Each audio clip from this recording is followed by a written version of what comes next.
إلا الذين آمنوا وعملوا الصالحات وتواصوا بالحق وتواصوا بالصبر. صدق الله مولانا العظيم. إن الله وملائكته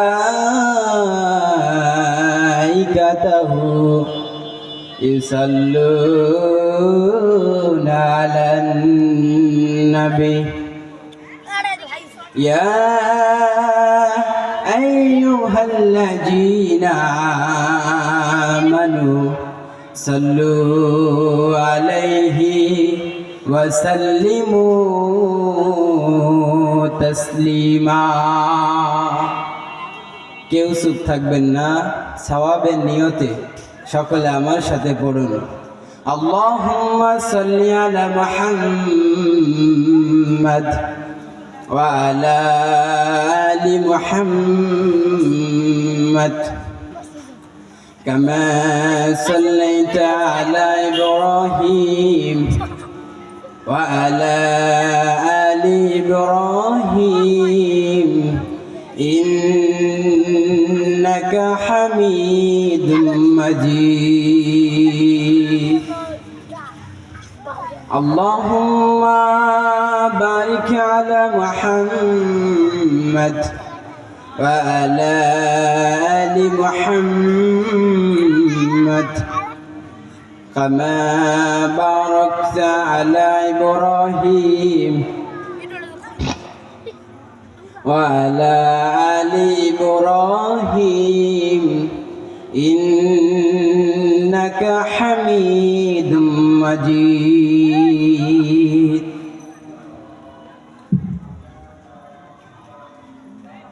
একদিন মাটির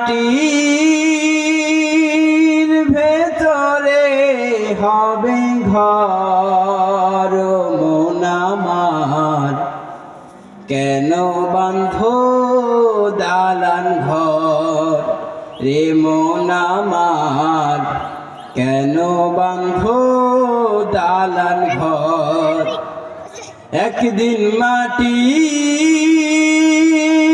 ভেতরে হবে ঘর মন আমার, কেন বাঁধো দালান ঘর রে মন আমার, কেন বাঁধো দালান ঘর। প্রাণ পাখি উড়ে যাবে পিঞ্জর ছেড়ে,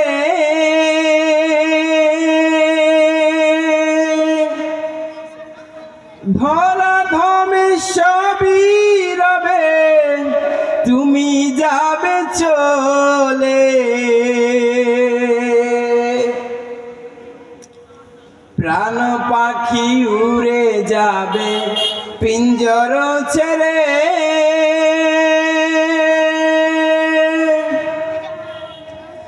ধরা ধমে সবই রবে, তুমি যাবে চলে।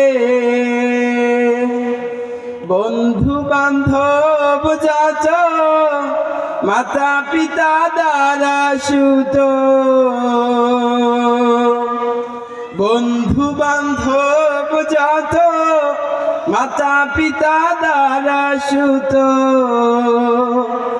সকলই হবে তোমার পর মন আমার, কেন বাঁধো দালান ঘর রে মন আমার, কেন বাঁধো দালান ঘর। একদিন মাটির ভেতরে হবে ঘর মন আমার, কেন বাঁধো দালান ঘর রে মন আমার, কেন বাঁধো দালান ঘর। দেহ তোমার চর্ম চল গলে পচে যাবে,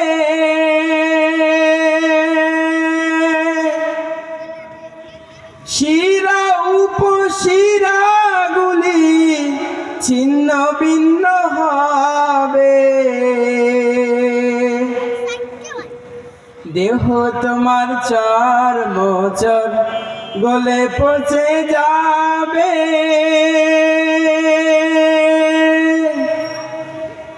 শিরা উপশিরা গুলি ছিন্ন ভিন্ন হবে, মুন্ডু মেরু দ্বন্দ্ব সবই হবে খণ্ড খণ্ড,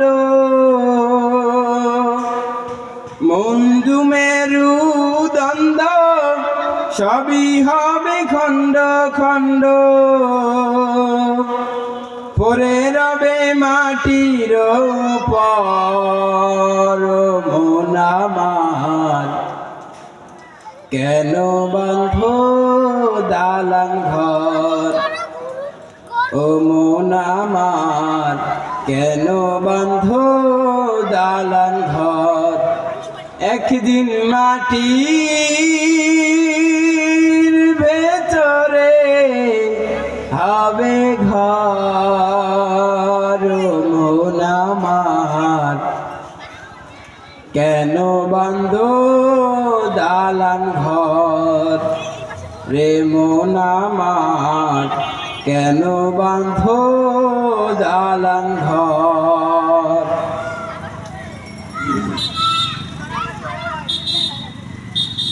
সম্মানিত ভাইরা আমার, ঐতিহ্যবাহী জেলা কুড়িগ্রাম জেলার প্রাণকেন্দ্রে অবস্থিত আজকের এই তাফসীরুল কোরআন মাহফিলের সম্মানিত সুযোগ্য অভিজ্ঞ সুনামধন্য প্রধান অতিথি সভাপতি সহ আমার ডানে বামে বসা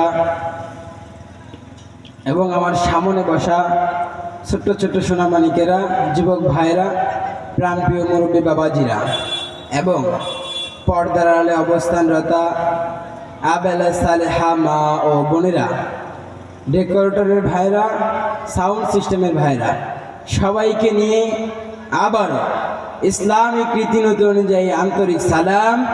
আসসালামু আলাইকুম ওয়া রাহমাতুল্লাহি ওয়া বারাকাতুহু।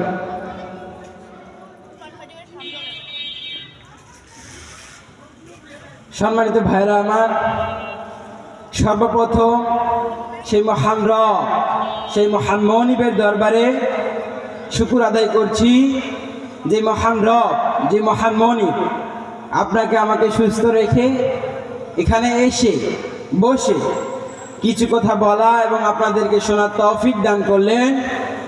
সেই মহান রবের দরবারে বিনীত চিত্রে হৃদয়ের সকল আবেগ উজাগর দিয়ে সমস্বরে সমস্ত শক্তি ত্যাগ করে ঝংকার দিয়ে শুকর আদায় করছি আলহামদুলিল্লাহ। পড়ুন রব্বানা লাকাল হামদ হামদান কাসীরান তাইয়িবান মুবারাকান ফি। দুরূদ প্রেরণ করছি মানবতার মুক্তির দূত আখতামুন নবুওয়াত খাতামুন নবীন রাহমাতাল লিল আলামিন, যিনি অন্ধকারে আলোর জ্যোতি, দেখিয়েছেন জান্নাতের গতি, করেছেন ইমামতি মদিনার রাষ্ট্রপতি, জিহাদের সেনাপতি মুহাম্মদুর রাসূলুল্লাহ সাল্লাল্লাহু। প্রিয় ভাইরা আমার, আমি আপনাদের সামনে কোরআন আল কারীম থেকে 114টি সূরা থেকে যাচাই করে বাছাই করে ছোট্ট একটি সূরা, সূরা আল আসর বেছে নিয়েছি। যেটুকু সময় পাবো সূরা আল আসরের বিষয়ে আলোচনা হবে ইনশাআল্লাহ। ভূমিকায় দেরি করব না, ভূমিকায় শুধু একটা ঘটনা শুনে দিয়েই মূল আলোচনায় চলে যাব ইনশাআল্লাহ।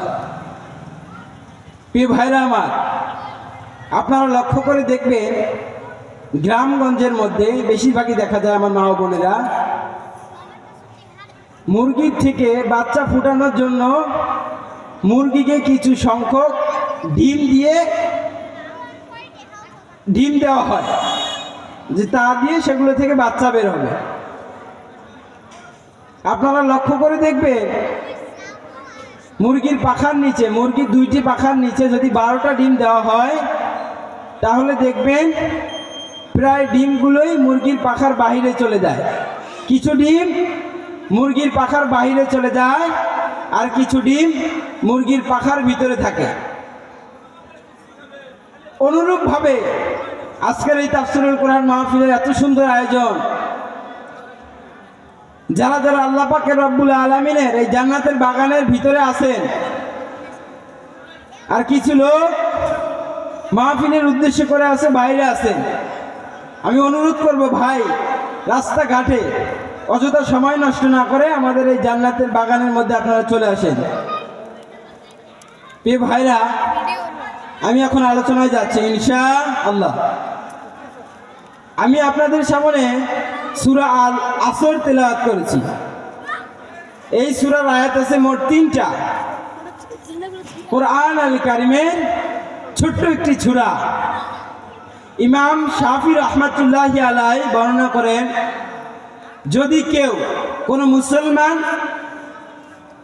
এই সূরাটা নিয়ে ঠান্ডা মাথায় মনোযোগের সহিত চিন্তা করতে থাকে, ভাবনা করতে থাকে, তাহলে এই ছোট্ট সূরাটাই তার হিদায়াতের জন্য যথেষ্ট। জোরে বলেন সুবহানাল্লাহ। এই সূরাটা এত ছোট কিন্তু এর ব্যাখ্যা এত বড়, এর ব্যাখ্যা দিয়ে একটা মহাগ্রন্থ রচনা করা যাবে। বলেন সুবহানাল্লাহ। প্রিয় ভাইরা আমার, সময় খুবই সংক্ষিপ্ত, তাই ভূমিকায় আর দেরি না করে সরাসরি মূল আলোচনায় চলে যাবো ইনশাআল্লাহ। আল্লাহ পাক রব্বুল আলামিন শুরু করলেন ওয়ালাস, সময়ের কসম। আল্লাহ পাক রব্বুল আলামিন সূরা আল আসরের ভিতরে জানায় দেন ওয়ালাস, সময়ের কসম। আমরা শপথ করি না ভাই? আমরাও তো শপথ করি। কথাটাকে নির্দিষ্ট একটা অর্থ প্রদান করতে আমরা শপথ করি, কিন্তু মহান আল্লাহ পাক রব্বুল আলামিন সেখানে নিজেই শপথ করলেন সময়কে নিয়ে। তাহলে সময় আমাদের কাছে মূল্যবান না ভাই? আল্লাহ পাক রব্বুল আলামিন সময়ের কসম করেছেন, তাহলে সময় আমাদের কাছে অনেক মূল্যবান। এই যে একটু আগে আমি খুতবা পড়লাম, এই সময়টা চলে গেল, খুতবার সময় চলে গেল, এই সময়টা আমি পরবর্তীতে আরো ফিরে পাওয়া যাবে ভাই? তাই সময় কাজে লাগাইতে হবে, সময়কে হেলায় খেলায় নষ্ট করা যাবে না। কারণ আল্লাহ পাক রব্বুল আলামিন সময়কে নিয়ে কসম করেছেন। সময় আমাদের কাছে মূল্যবান একটা সম্পদ। টাইম ইজ ইনভ্যালুয়েবল আছে। সময় হচ্ছে মূল্যবান সম্পদ, যা একবার চলে গেলে ফিরে পাওয়া যায় না, ঠিক না বেটি? তাই ভাইরা আমার, সময়কে হেলায় খেলায় নষ্ট করা যাবে না। সময় হলো আমাদের কাছে একটা মূল্যবান সম্পদ। আল্লাহ পাক রব্বুল আলামিন এরপরে আয়াতে জানাই দিলেন ইন্নাল ইনসানা লাফি খুসর, নিশ্চয়ই নিশ্চয়ই মানুষ ক্ষতিগ্রস্ত। ক্ষতিগ্রস্ত কারা? একটা এক্সাম্পল দিলেই, একটা উদাহরণ ব্যাখ্যা করলে আপনারা বুঝতে পারবেন যে আসলে ক্ষতিগ্রস্ত কোন সমাজের লোক, কোন কোয়ালিটির লোক ক্ষতিগ্রস্ত। একটা এক্সাম্পল ব্যাখ্যা করলে বুঝতে পারবেন। যেমন ধরেন, একটা এলাকায় মারামারি হয়েছে। ভাইরা বলেন তো, মারামারি করতে কয়টা পক্ষ লাগে? 2টা পক্ষ লাগে মারামারি করতে। তা মারামারি হয়েছে, ওই এলাকার মেম্বার সাহেবকে ডাকা হয়েছে। মেম্বার সাহেব, এই যে আমাদের বাচ্চা কাচ্চারা এই যে এই সমস্যাটা নিয়ে মারামারি করেছে, এখন এর একটা সমাধান আপনাকে দিতে হবে, যেন বাচ্চা কাচ্চারা এই মারামারিটাকে বড় না করে, এখানেই যেন এটা সমাপ্ত হয়। মেম্বার সাহেব বললো আচ্ছা ঠিক আছে, এর তারিখ আমাকে জানাই দিবেন, আমি যথারীতি অনুযায়ী ওই সময়েই আপনাদের সমাবেশ অনুষ্ঠিত হবে ইনশাল্লাহ। তো মেম্বার সাহেবকে বলে দেওয়া হয়েছে যে মেম্বার সাহেব, এই যে এত তারিখে এই সময়ে আমাদের এই মারামারির একটা সমাধান আপনি দিয়ে দিবেন। তা মেম্বার সাহেব ওই সময়ে, ওই তারিখে, ওই দিনে সমাধান করতে যাওয়ার আগে মারামারিতে 2টা পক্ষ লাগে। প্রথম পক্ষের লোক মেম্বার সাহেবের পকেটে দিছে 5,000, আবার দ্বিতীয় পক্ষের লোক মেম্বার সাহেবের পকেটে দিছে 5,000।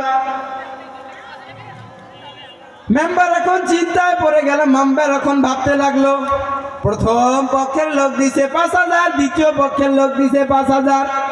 এখন আমি যদি রায়টা প্রথম পক্ষের লোকের পাশে দেই, তাহলে দ্বিতীয় পক্ষের লোক আমাকে ধরবে মেম্বার সাহেব, আমি তো আপনাকে 5,000 টাকা দিলাম, যদি আরো লাগতো আপনি আমাকে বলতে পারতেন, আমি আরো দিতাম, তবুও রায়টা কেন আমার দিকে দিলেন না? আবার যদি দ্বিতীয় পক্ষের লোককে সমাধান দেওয়া হয়, তাহলে প্রথম পক্ষের লোক মেম্বার সাহেবকে ধরবে। মেম্বার সাহেব, আমি তো আপনাকে 5,000 টাকা দিলাম, যদি আপনার আরো টাকা লাগতো বলতে পারতেন, আমি দিয়ে দিতাম, কিন্তু আপনি করলেন দ্বিতীয় পক্ষের লোককে সমাধান দিয়ে দিলেন। প্রিয় ভাইরা আমার, আমরা এই উদাহরণ থেকে বুঝতে পারলাম সমাজের মধ্যে এই সমস্ত লোকেরাই ক্ষতিগ্রস্ত, ঠিক না বেঠিক?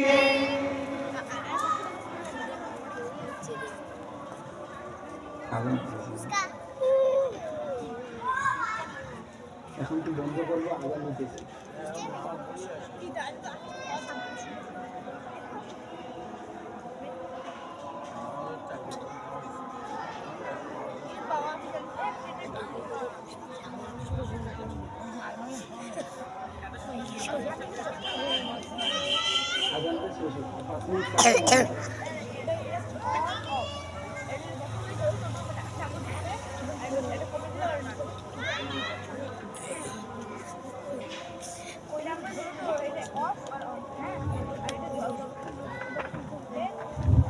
বন্ধ করুন,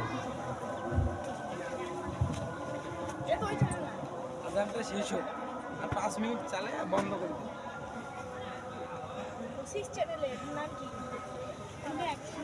স্ক্রিপ্ট দিলাম, স্ক্রিপ্ট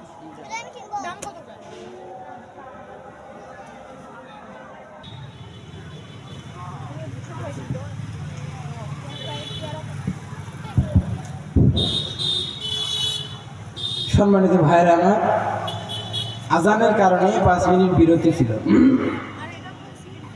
এরপর আল্লাহ রাব্বুল আলামিন জানিয়ে দিলেন, ইল্লাল্লাযীনা আমানু ওয়া আমিলুস সালিহাতি ওয়া তাওয়াসাউ বিল হক ওয়া তাওয়াসাউ বিল হাক্কি ওয়া তাওয়াসাউ বিস সাবর। কিন্তু তারা নয় যারা ঈমান আনে, যারা সত্যের উপদেশ দেয়, মিথ্যা নিষেধ দেয়, খারাপ কাজে নিষেধ করে, যারা ধৈর্যের উপদেশ দেয়, তারা কখনো দুনিয়ার জমিনের মধ্যে ক্ষতিগ্রস্ত হতে পারে না। যারা দুনিয়ার জমিনে সালাত আদায় করে, নামাজ না পড়লে কি করণীয়, একটা উদাহরণ দিলে, একটা এক্সাম্পল দিলে বুঝতে পারবে। নামাজ না পড়লে দুনিয়ার জমিনে কিয়ামতের দিন আপনার কি অবস্থা হবে। বাংলাদেশ থেকে 3 বন্ধু সফর করতে গেল মালয়েশিয়ার মধ্যে। 3 বন্ধু মালয়েশিয়ার কিচ্ছু চেনে না, কিচ্ছু জানে না। তারা মালয়েশিয়ার মধ্যে পৌঁছলো দুপুর 2টার সময়। তারা হাঁটতে হাঁটতে হাঁটতে হাঁটতে রাত্রি যখন তাদের কাছে ঘনিয়ে এলো, তারা চিন্তা করতে লাগলো তারা এখন কি করবে। তারা তো এখানকার কিচ্ছু চেনে না, কিচ্ছু জানে না, কোথায় কি তাও জানে না, এবং পরিচিত কেউ নাই তাদের এখানে। 3 বন্ধু মিলে চিন্তা করতে লাগলো, আমরা এখন কি করব, অন্তত রাতটা তো আমাদেরকে কাটাতে হবে। এই রাতটা বিশ্রাম নেওয়ার জন্য দেখে কিছু পাই না না পাই। তারা হাঁটতে হাঁটতে লাগলো, হাঁটতে শুরু করলো। হাঁটতে হাঁটতে তাদের চোখের আড়ালে পড়ে গেল একটা রেস্টুরেন্ট, হোটেল, যেখানে থাকার ব্যবস্থা আছে। তারা চিন্তা করলো অন্তত আজকের রাতটা আমরা এখানে থাকি। তারা দরজা দিয়ে ঢুকে ম্যানেজার সাহেবের কাছে গেলেন। ম্যানেজার সাহেবকে বললেন যে, ম্যানেজার সাহেব, আমরা 3 বন্ধু মিলে বাংলাদেশ থেকে মালয়েশিয়ার মধ্যে সফরে এসেছি। এখন অন্তত আজকের রাতটা কাটানোর জন্য আমাদেরকে একটা রুম আপনাকে দিতে হবে। ম্যানেজার সাহেব বললেন, আচ্ছা ঠিক আছে, আমি দেখতেছি কত নাম্বার রুমটা ফাঁকা আছে। ম্যানেজার সাহেব ডায়েরি খুলে দেখলেন 70 তলার মধ্যে এই রুমটা ফাঁকা আছে। তাদেরকে চাবি দিয়ে দিল। তারা বলল, রাত 11টার পরে, ওই হোটেলের নিয়ম অনুযায়ী রাত 11টার পরে লিফট বন্ধ। তারা ওখানে পৌঁছতে পৌঁছতে রাত 12টা বেজে গেল। তারা এখন চিন্তা করলো, 3 বন্ধু মিলে আমাদেরকে তো 70 তালা অতিক্রম করতে হবে। আমরা যদি 70 তলা পর্যন্ত না পৌঁছতে পারি তাহলে আমরা থাকবো কোথায়? 3 বন্ধুর মধ্যে প্রথম বন্ধু গল্প শুরু করলো। প্রথম বন্ধুর গল্প শেষ হতে হতে তারা 25 তলা অতিক্রম করলেন। আবার দ্বিতীয় বন্ধু গল্প শুরু করলো। দ্বিতীয় বন্ধুর গল্প শেষ হতে হতে তারা 50 তলা পর্যন্ত অতিক্রম করলেন। আবার তৃতীয় বন্ধু গল্প শুরু করলেন। তৃতীয় বন্ধু গল্প শুরু করতে করতে তারা 70 তলা অতিক্রম করলো। রুমের সামনে তারা পৌঁছলো। যত নাম্বার রুমের চাবি দিয়েছে তারা তত নাম্বার রুমের মধ্যে পৌঁছে গেল। প্রথম বন্ধু দ্বিতীয় বন্ধুকে বলল, বন্ধু আমরা তো গল্প করতে করতে 70 তলা অতিক্রম করলাম, এখন আমাদের রুমের চাবিটা দাও, আমরা চাবি দিয়ে তালাটা খুলে ভিতরে প্রবেশ করব। প্রথম বন্ধু দ্বিতীয় বন্ধুকে বলল। প্রথম বন্ধুর কাছে চাবি ছিল না, তারা ভুল করে 3 বন্ধু ম্যানেজার সাহেবের টেবিলের উপরে চাবিটা রেখে এসেছিল। প্রথম বন্ধু দ্বিতীয় বন্ধুকে বলল, বন্ধু চাবি দাও। দ্বিতীয় বন্ধু বলল চাবি নাই। দ্বিতীয় বন্ধু তৃতীয় বন্ধুকে বলল, বন্ধু চাবি দাও। এক পর্যায়ে দেখা গেল তাদের একজন কোন বন্ধুর কাছেই তাদের রুমের চাবিটা ছিল না। তারা এত কষ্ট করে রাত 12টার সময় এত গল্প করে করতে করতে 70 তলা অতিক্রম করলো, কিন্তু তারা চাবি না থাকার কারণে রুমের ভিতরে পৌঁছতে পারলো না। অনুরূপ ভাবে দুনিয়ার মধ্যে যদি আমরা সালাত আদায় না করি তাহলে কিয়ামতের দিন আমরা জান্নাতের ভিতরে প্রবেশ করতে পারবো না। আল্লাহ পাক রব্বুল আলামিন বলে দিয়েছেন, as-salatu মিফতাহুল জান্নাত, নামাজ বেহেশতের চাবি। আমরা যদি দুনিয়ার মধ্যে নামাজ আদায় না করি তাহলে আমরা কিয়ামতের দিন কঠিন মুসিবতের সময় জান্নাতের ভিতরে ঢুকবো কেমনে? আমাদের কি অবস্থা হবে? তাই ভাইরা আমার, দুনিয়ার মধ্যে যতই কাজই থাক না কেন আমাদেরকে সময় মতো আমাদের নামাজ আদায় করতে হবে। নামাজ হলো আমাদের জন্য একটা গুরুত্বপূর্ণ সম্পদ। নামাজ ছাড়া কোনো গতি নাই। নামাজ আমাদেরকে বাধ্যতামূলক আদায় করতে হবে। মুসলমান হিসেবে, মুসলিম রাষ্ট্রের নাগরিক হিসেবে আমাদেরকে দুনিয়ার মধ্যে দিনে যে 5 ওয়াক্ত সালাত আমাদের জন্য নির্ধারণ করা হয়েছে, এই 5 ওয়াক্ত সালাত আমাদেরকে দিনের মধ্যে আদায় করতে হবে। না হলে কিয়ামতের দিন কঠিন মুসিবতের সময় ওই যে 3 বন্ধুর অবস্থার মতো আমাদের অবস্থা হবে। আমরা যদি দুনিয়ার জমিনে সালাত আদায় না করি তাহলে কিয়ামতের দিন আমরা কিভাবে জান্নাতের মধ্যে ঢুকবো? প্রিয় ভাইরা আমার, তাই আমি একটা কথা বলে যাই, দুনিয়ার জমিনে আমাদেরকে সালাত আদায় করতে হবে। প্রিয় ভাইরা আমার, নামাজ ছাড়া কোনো গতি নাই, নামাজ আদায় করতেই হবে।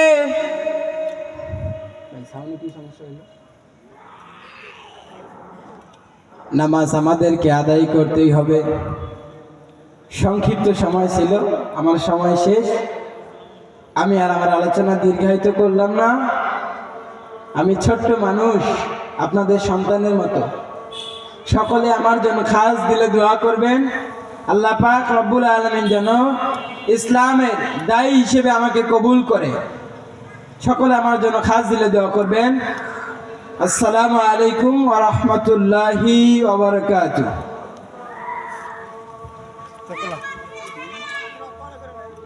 সব করলাম।